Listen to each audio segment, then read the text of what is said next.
Today, I'm speaking with doctors Michael and Barbara Grossman. They are best-selling authors, renowned relationship coaches, and experts in the field of integrative medicine and psychology.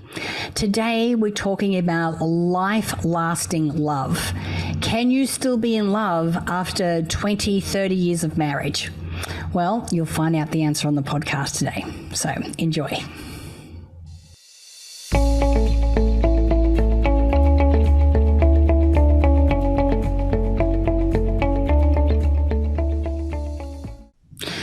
Well, hello everyone and welcome to the podcast for this week. This week, I have doctors Michael and Barbara Grossman with me. Hello, you two. How are you today? Very great. Excellent. I'm very excited about this subject because we're going to be talking about how to fall in love forever. Is there really such a thing? And how do we maintain love on a long-term basis? This is, something that, I think when we all get married, we all assume that it's for life. And then life happens and we change and things change and the world changes. And sometimes we can roll with those changes and other times we don't. So it's an interesting concept to talk about. So I'll ask you first, Dr. Michael, do you believe that people can fall in love forever? Yes, absolutely can fall in love forever. And it's a lot of work. Right. It's a lot of work. It's not like an automatic process of just riding downhill and just having it happen to you. No, it is a lot of work because you change and your partner changes. And as you change, all of a sudden you're in love with a different person than it was you thought you were in love with. And so what we teach is that there are three parts to falling in love forever. In our new book that we wrote, Ageless Love, the first part is understanding romantic love, how different it is than other kinds of love. And we'll talk about that. The second part of the book is the body part of the book, is how to keep your body youthful at any age so that you can feel that energy and vibrancy of being in love.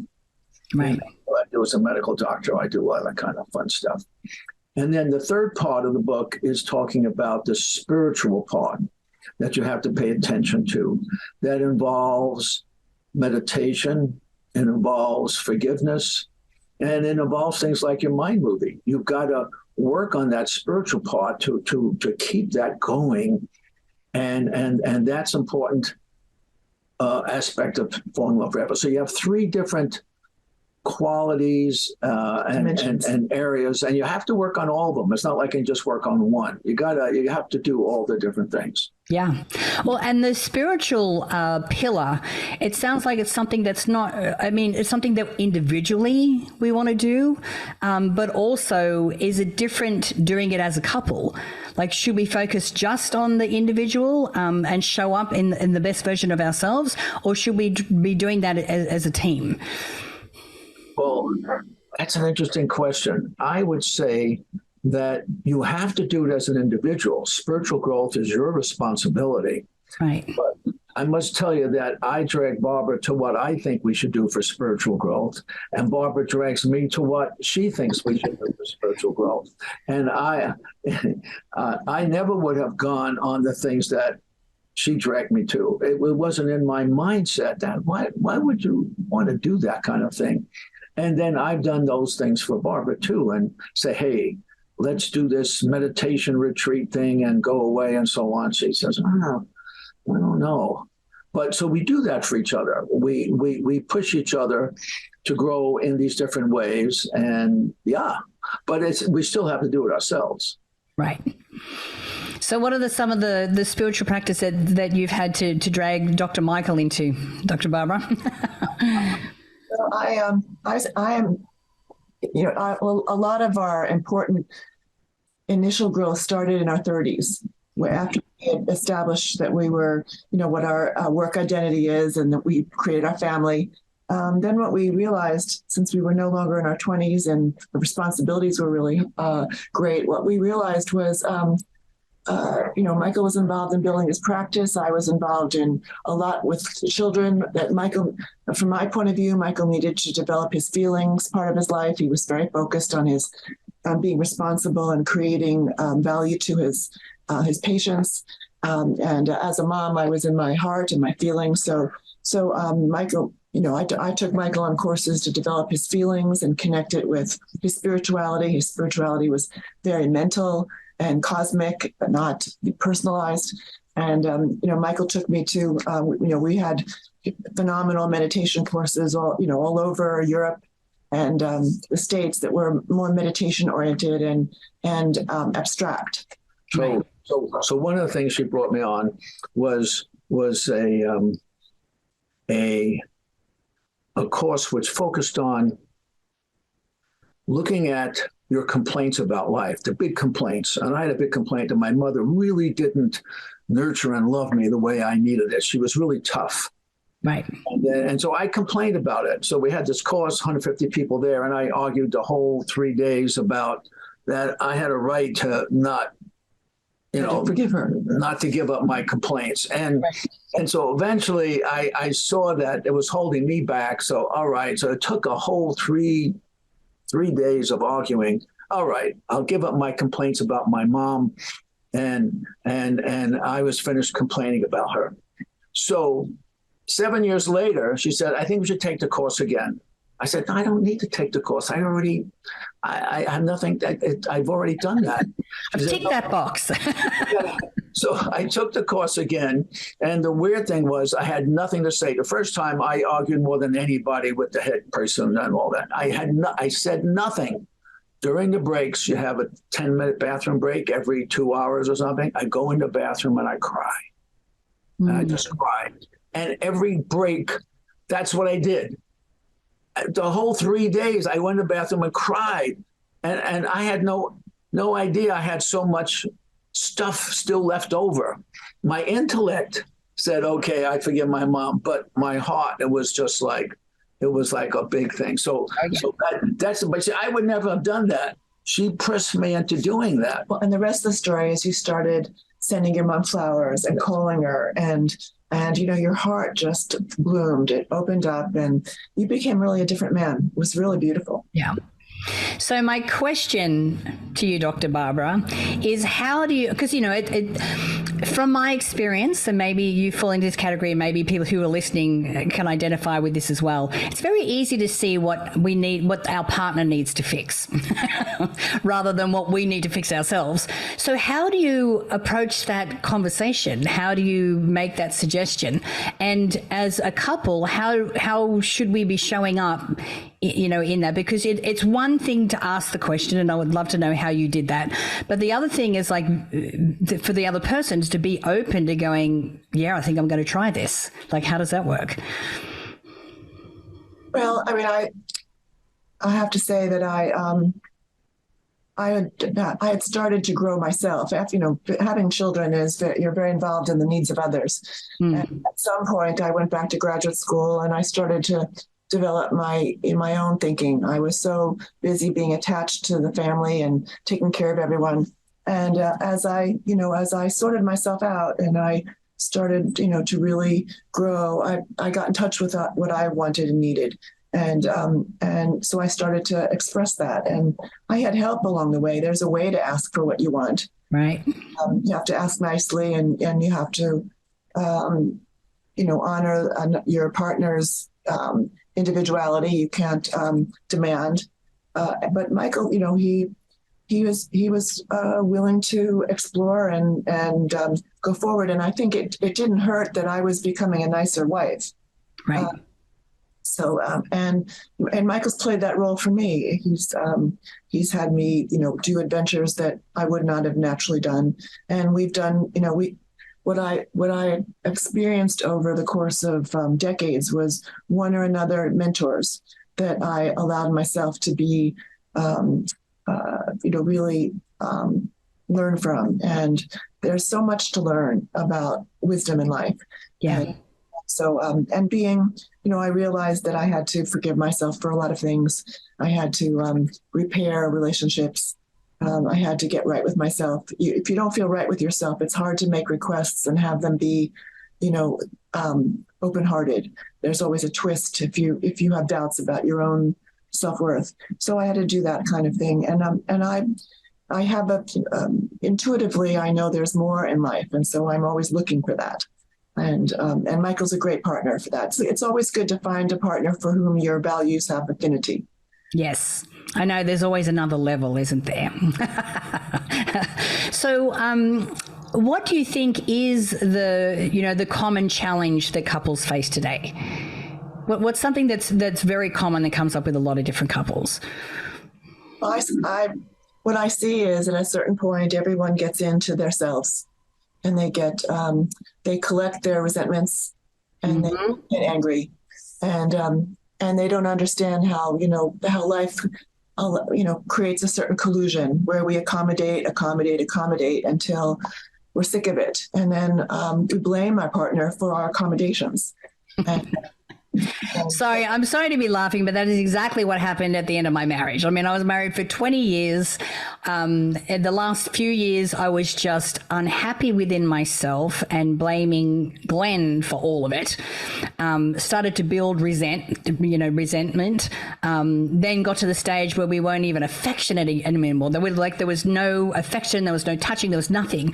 And then, of course, it eventually ended. But it sounds like that's a common story by the sounds of things. I think it's almost inevitable for almost all couples, because our culture is so individuality oriented, and actually I see a lot of loneliness in our culture, and it's hard for people to get a sense of how they contribute to the things they complain about. And so what happens in these situations, and we deal with it a lot in both of our books. We have another book we wrote earlier, which is our story, our own personal story of how things work. It takes skills. You have to have skills to be able to talk to your partner, listen to your partner, make requests nicely to your partner, because whoever your partner was when they were 25, they're very different when they're 40. And it's like being married to a new person. Oh yeah. And you've got to make new agreements, new understandings, new ways of dealing with things.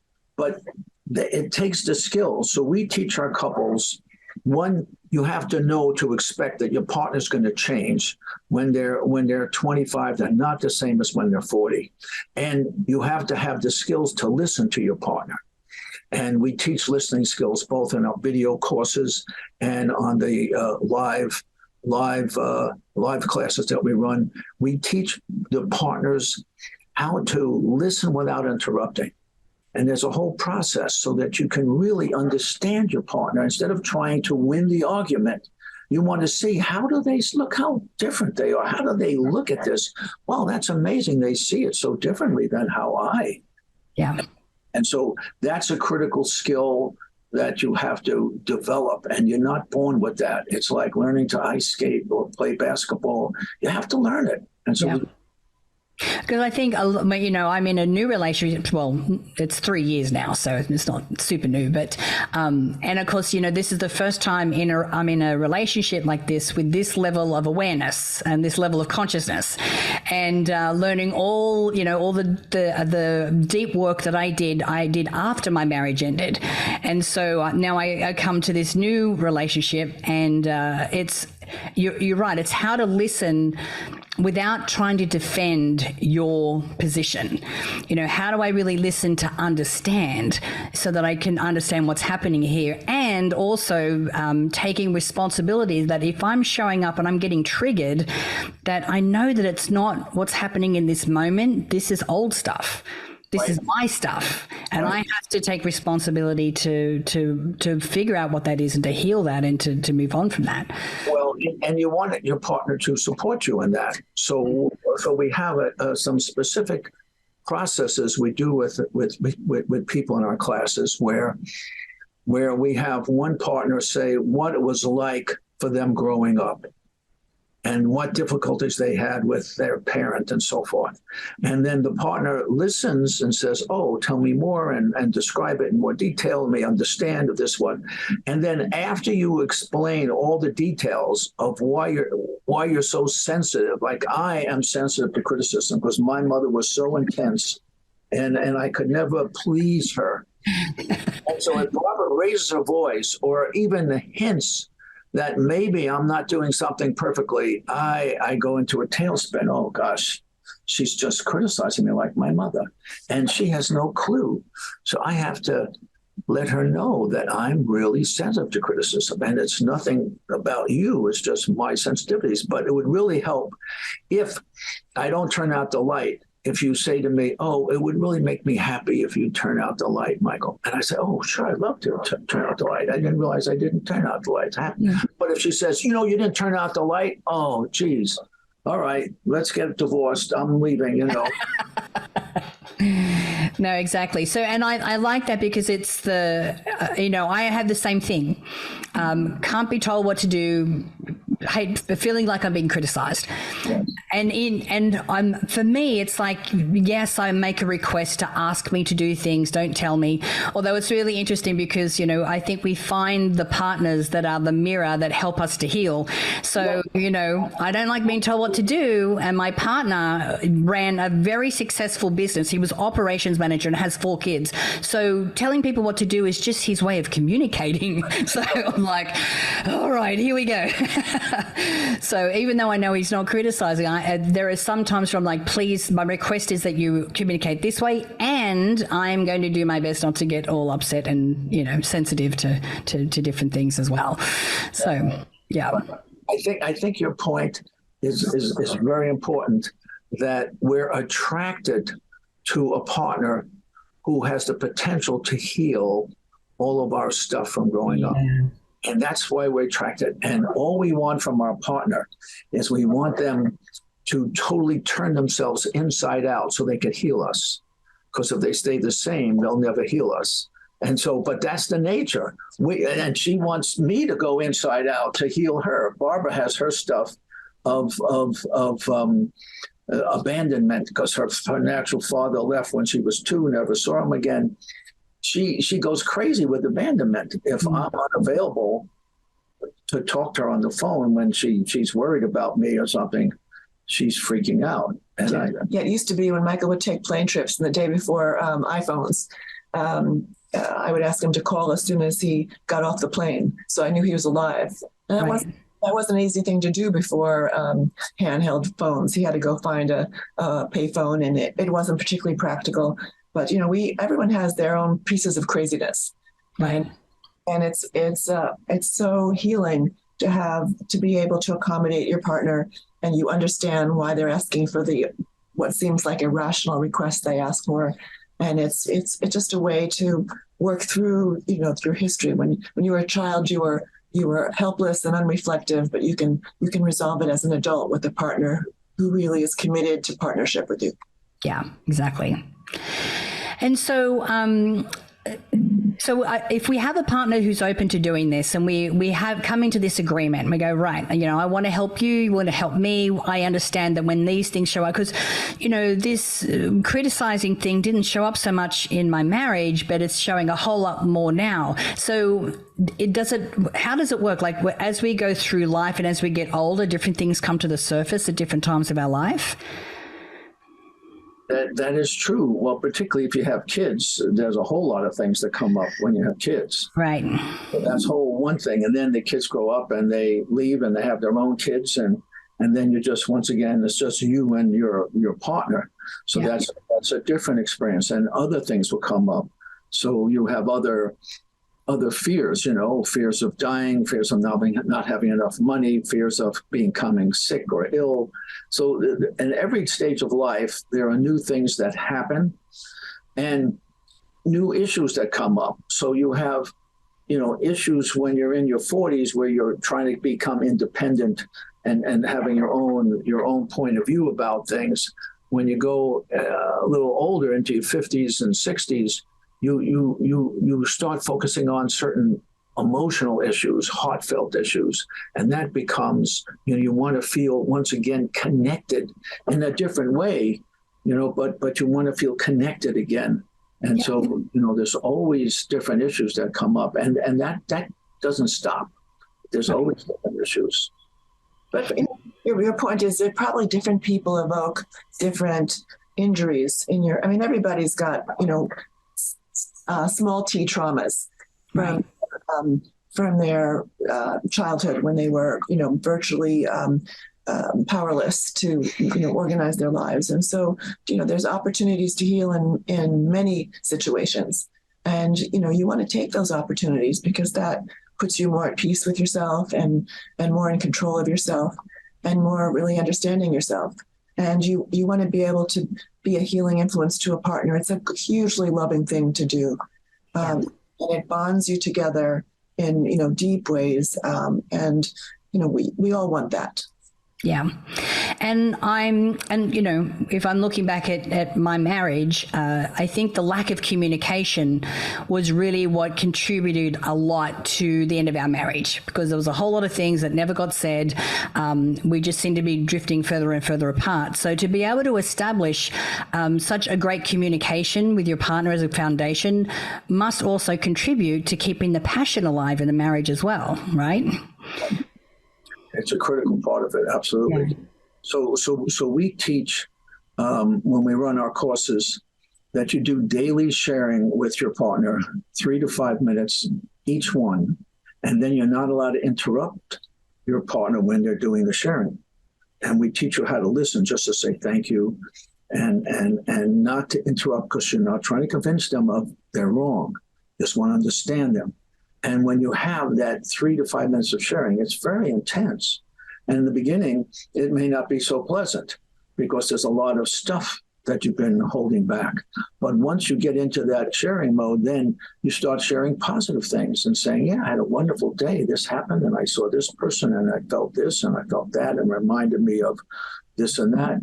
And so you want to share intimate feelings and thoughts with your partner, because your partner should be the one that you do that sharing with.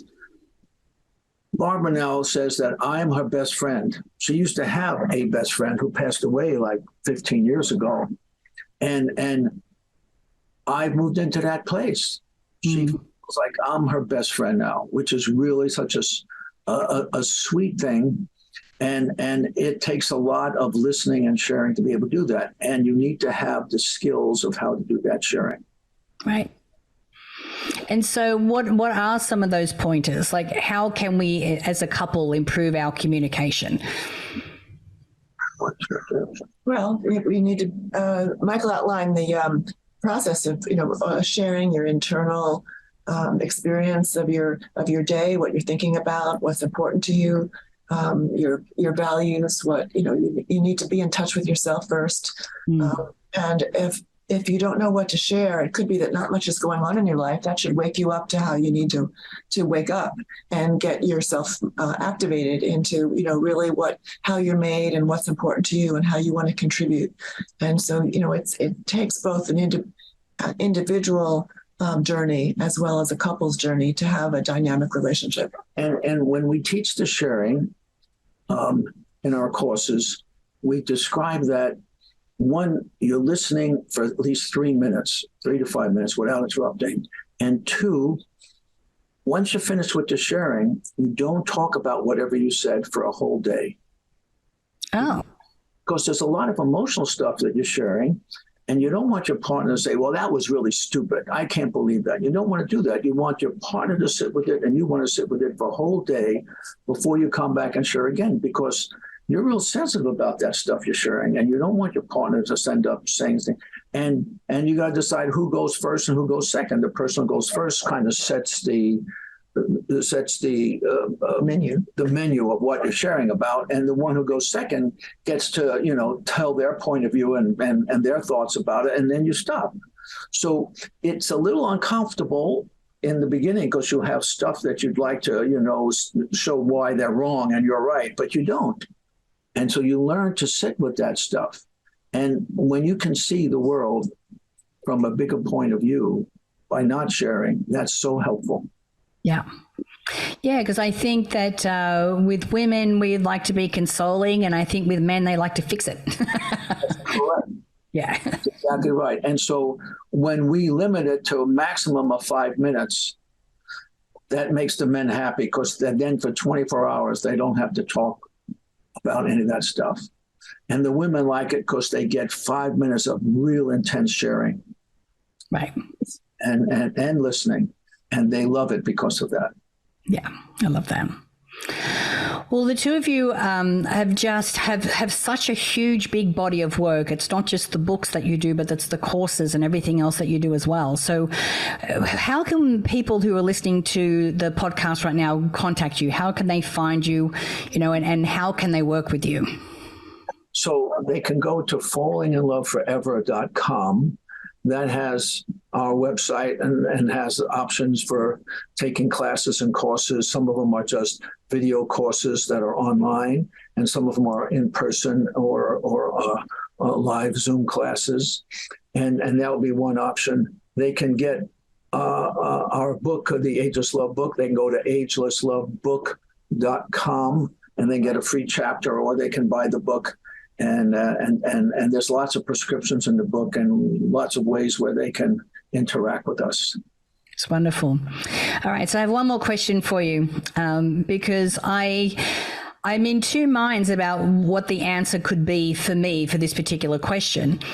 When their couple gets to a point where there is a lot of resentment and there's, lack of physical contact, and it looks like, the end is coming, is there a way back from that?